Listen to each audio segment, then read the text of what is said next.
5, talatang 14 at 16. Bahagi ng kanyang pag-uusap.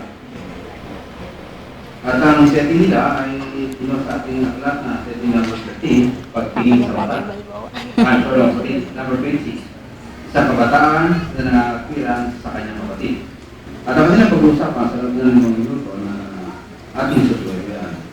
Paano makuwasisinag ng mga tunay na Kristiyano ang kanilang liwanag? Paano makuwasisinag? Yung ating suwayan ang pag-uusap ni Sister Bella Takiwag kasama ni Sister Joy Pagay.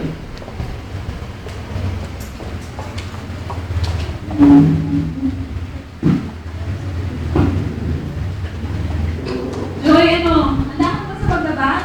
O, ba't parang hindi ka pa nakaayos?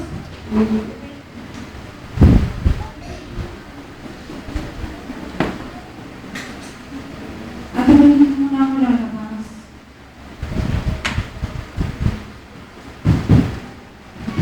Ano? Hindi ka lalabas? Lalo ba naman siyo natin ngayon kasi hindi ka lalabas? Teka, bakit ka ba hindi lalabas? Kasi marami akong gagawin. Ay, marami, busy ako. Joy, may problema ka mo. Sabihin mo nga sa akin. Kasi naman, Ate Bel, yung telephone na gagawin natin ngayon, namin yung ali na nagsamit sa akin dati. Paano kung makita ko na naman siya, tapos nakita niya na naman ako.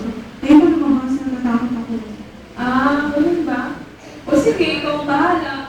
Pero, isipin ka na lang, Joy, ha? Paano na lang kaya ako magbawal isa sa mga Kristiyano, ganyan yung pamalas? Paano na lang kaya nila mapapasinan yung paniniwanan? Liwanag. Oo, liwanag. O sige, para mas maliwanag sa'yo, tignan mo dyan sa Bible may nakaulat sa Mateo 5:14. Sabi dito, kaya ang liwanag na sa liwatan ng isang lungsod ay hindi maitatago kapag nakatayo sa ibabaw ng bundok. Ayan, kasi sa panahon natin ngayon, Joy, ang mga tunay na Kristiyanong nagsisilbing liwanag sa sanlibutan na nasa espiritual na kadiliman. At tingin mo, Joy, ano kaya yung meron dun sa mga Kristiyano? Bakit kaya nagsilbing silang liwanag sa sanlibutan? Kasi nagay yung mga tunay na Kristiyano yung mga kasunod ng katotohanan. Oo, tama ka dyan. At ano naman kaya yung kailangan nilang gawin para maipasigang nila yung kanilang liwanag? Ano nga ba, Ate? O sige, pagpatuloy mo yung pagbabasa dyan sa Mateo 5:15-16.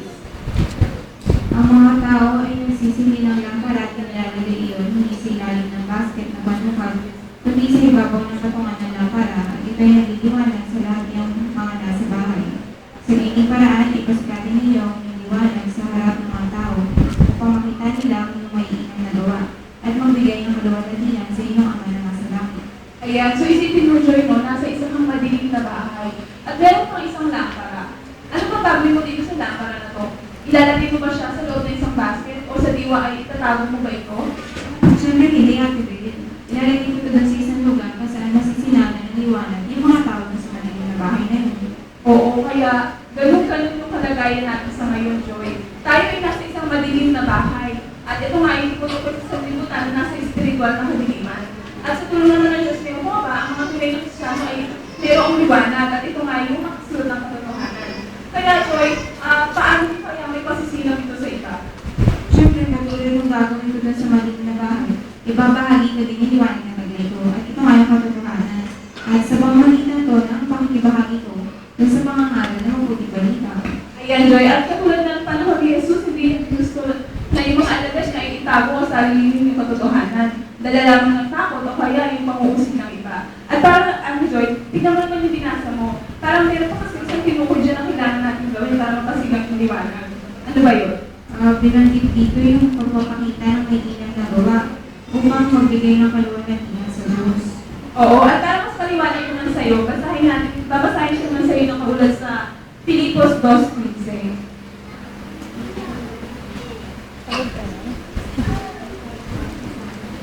Ano, nawawala pa. Filipos 2:15. Ayan, sabi dito, upang kayo ay maging walang kapintasan at walang huwang, mga anak ng Diyos, na walang dungis sa gitna ng isang liko at pilipit na salitahi, na sa gitna nila ay sumisikat kayo bilang mga tagapagbigay liwanag sa sanlibutan. Ayan, so ano bang sasabi mo sa binasa mo? So dapat pala magpakita tayo ng mabubuting halimbawa sa may inang na gawa para sa nila iliwanag na taglay natin. Oo, kaya dapat na tayo mga nagdinigding na halimbawa ng makajos na paggawi. Kaya natandaan niyo yung Joy ha, yung dalawang pangunahing paraan para mapasiman yung liwanag. Una nga yung pangangalan ng mabuting balita at pangalawa yung pagbinak na mainam na gawa. So, kung lalabas pa lang ako ngayon, tapos nakita ko yung ari, pagkakataon ko na yun para mapakita ng mabuting halimbawa sa